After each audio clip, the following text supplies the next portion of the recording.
Hidup adalah sebuah perjalanan, berproses mencari tujuan dan arti kebahagiaan. Kita semua mempunyai batas, istirahat sejenak untuk lepas dari rutinitas, berpetualang untuk kembali mengenali diri sendiri, menikmati waktu, dan mencari inspirasi.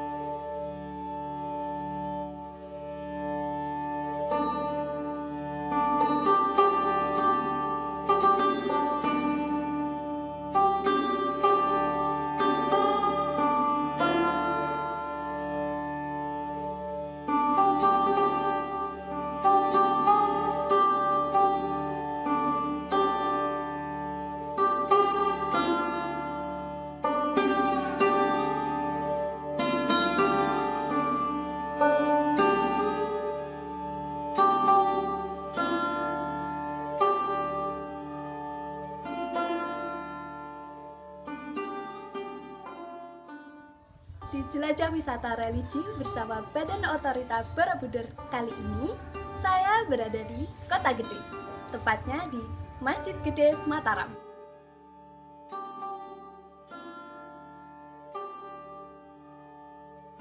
Masjid Kota Gede merupakan masjid tertua di Jogja. Masjid ini dibangun pada masa kerajaan Mataram Islam, yang memiliki keunikan arsitektur dengan adanya gaya Hindu dan Buddha.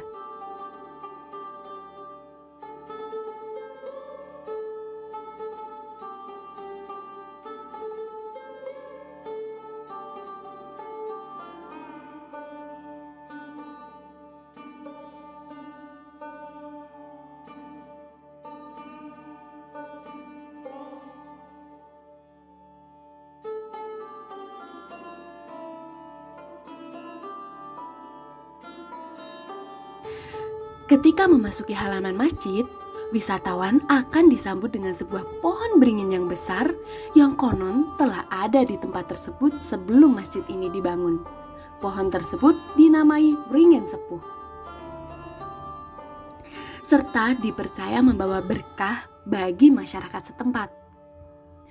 Konon, siapa saja yang bertapa di bawah pohon ini serta menjumpai dua dahan yang jatuh dalam posisi terlungkup dan terlentang, seluruh keinginannya akan terwujud. Entah mitos atau bukan, masyarakat setempat mempercayai hal tersebut. Pohon tersebut hingga kini masih dilestarikan, serta digunakan sebagai peneduh di tempat parkir.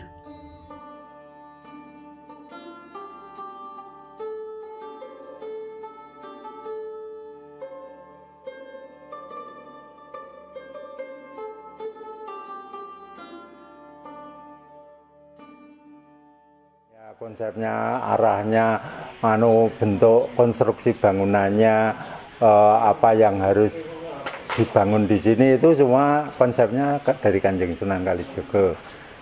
Tapi yang melaksanakan pembangunan adalah Raja Mataram yang pertama.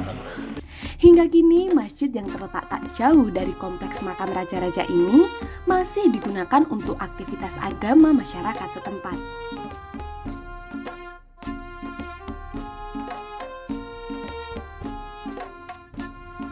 Masjid Kota Gede diperkirakan dibangun pada tahun 1640.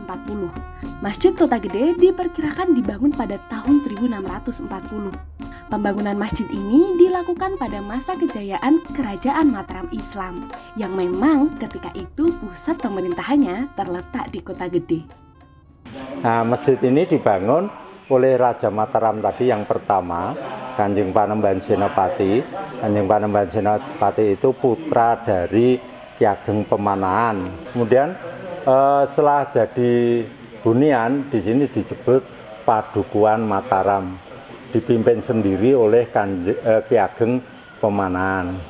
Nah, setelah beliau meninggal, itu beliau minta dimakamkan di rumah sendiri, rumahnya sebelah barat situ. Nah, rumahnya sebelah barat, yang sekarang jadi makam itu di sebelah barat masjid. Nah, itu Ki Ageng Pemanahan meninggal kira-kira pada tahun 1575. Kemudian kepemimpinan diserahkan kepada putranya Sutawijaya dengan sebutan Panembahan Senopati Sutawijaya, yang kemudian oleh Sultan Hadiwijaya diresmikan sebagai pimpinan di Mataram itu 1579. Terus kemudian ketika Kanjeng Sultan Hadiwijaya meninggal sedo itu kira-kira pada tahun 1582.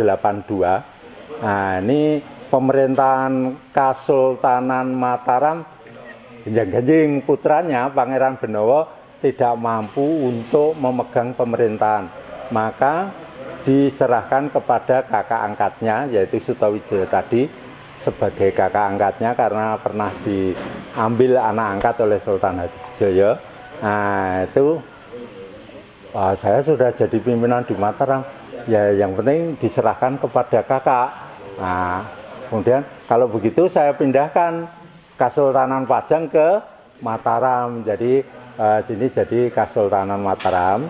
Tapi karena Kanjeng Panembahan Senopati itu seorang dai, beliau tidak mau bergelar sultan, juga untuk menghormati ayah angkatnya sebagai sultan Kasultanan Islam di Pajang, dia bergelar Panembahan, jadi resmi menjadi Panembahan Senopati Sutawijaya.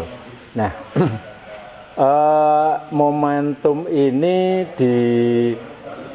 sudah diprediksi oleh Kanjeng Sunan Kalijaga, maka satu kesempatan untuk lebih mengembangkan agama Islam ke pedalaman, karena sini dianggap pedalaman.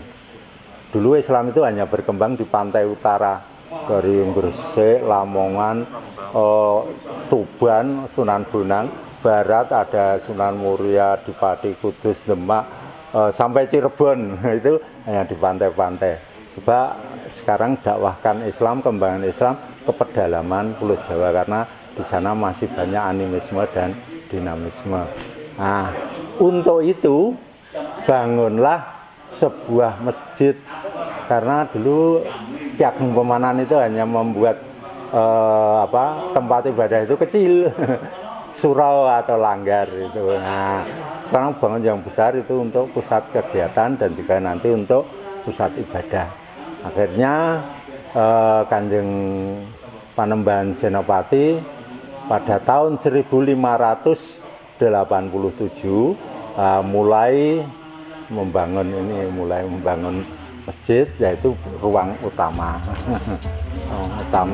Jadi tahapan pembangunan masjid ini dari ruang utama dilanjut oleh putranya Kanjeng Sultan Agung, itu serambinya ini. Terus kemudian dilanjut lagi oleh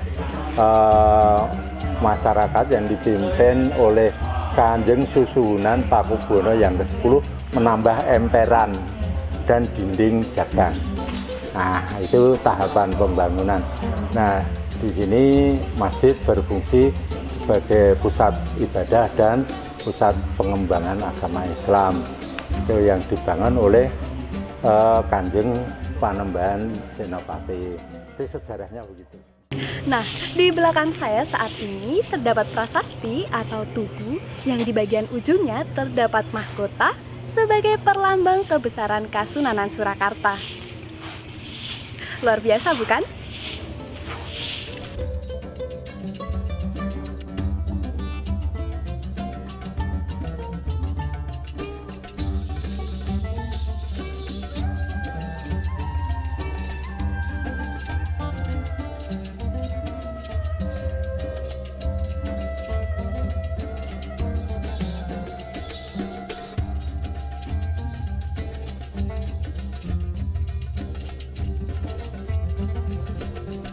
Nah, sekarang aku lagi berada di bagian depan komplek. Di sini kita bisa melihat terdapat bangunan yang mengitari seluruh masjid dengan arsitektur Hindu-Buddha yang bernama Padu Raksa. Kita bisa lihat di bagian atas sana terdapat ornamen kala sebagai pertanda penghormatan terhadap masyarakat Hindu-Buddha yang telah turut membantu membangun masjid ini. Kenapa arsiteknya seperti ini? Apa konstruksi bangunannya seperti ini? Karena di sini di Mataram ini dulu tinggal etnis Islam dan etnis Hindu. Ketika Ki Ageng Pemanan berjalan dari Pajang Surakarta, itu dulu melalui Prambanan. Di sana sudah banyak etnis Hindu yang di Prambanan itu. Kemudian beliau di situ wawancara terus kemudian juga interaksi di situ.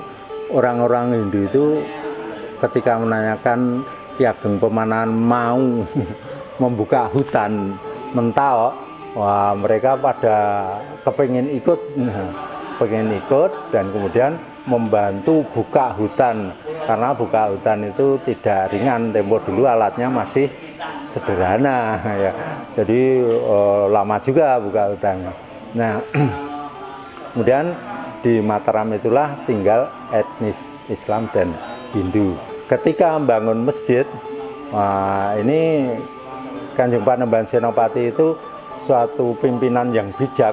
Jadi tidak gandeng bangun masjid yang dikon nyambut gawe wong Islam tok, bukan.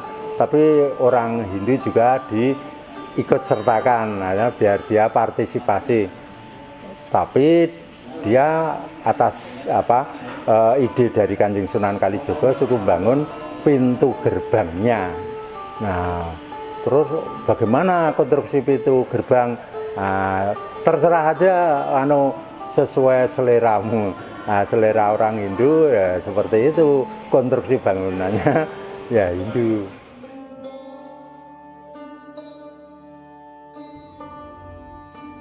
Masjid Kota Gede memiliki berbagai keunikan yang membedakan masjid ini dengan masjid-masjid lain yang ada di kota Jogja. Di sekitar bangunan masjid, wisatawan akan melihat parit yang dulu digunakan sebagai aliran air dari tempat wudhu. Seiring berjalannya waktu, parit tersebut direnovasi dengan memberikan keramik pada bagian dasarnya. Kini, parit-parit ini digunakan sebagai kolam berisi ikan yang seakan memberikan pesona dari Masjid Kota Gede. Untuk memasuki masjid, dibangun jembatan-jembatan kecil dari kayu yang disusun secara berjajar.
Ketika memasuki bagian inti masjid, pengunjung akan melihat sebuah beduk yang ada di bagian luar inti masjid.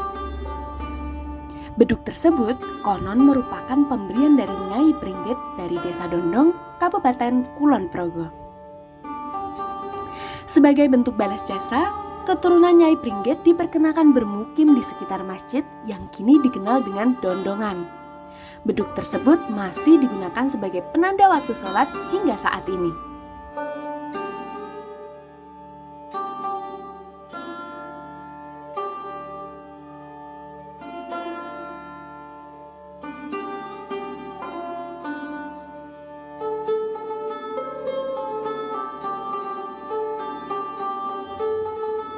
Di dalam masjid terdapat sebuah mimbar yang konon usianya tak kalah tua dengan Masjid Kota Gede.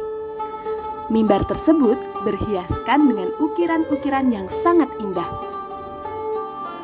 Konon, mimbar ini merupakan hadiah dari Sultan Palembang ketika Sultan Agung mampir saat menunaikan ibadah haji. Namun, mimbar tersebut kini tidak digunakan lagi. Untuk menggantikan mimbar tersebut, dibuatlah sebuah mimbar yang ukurannya lebih kecil dari mimbar kuno tersebut. Mimbar hadiah dari Sultan Palembang tersebut tidak digunakan dengan alasan untuk menjaga kelestarian mimbar.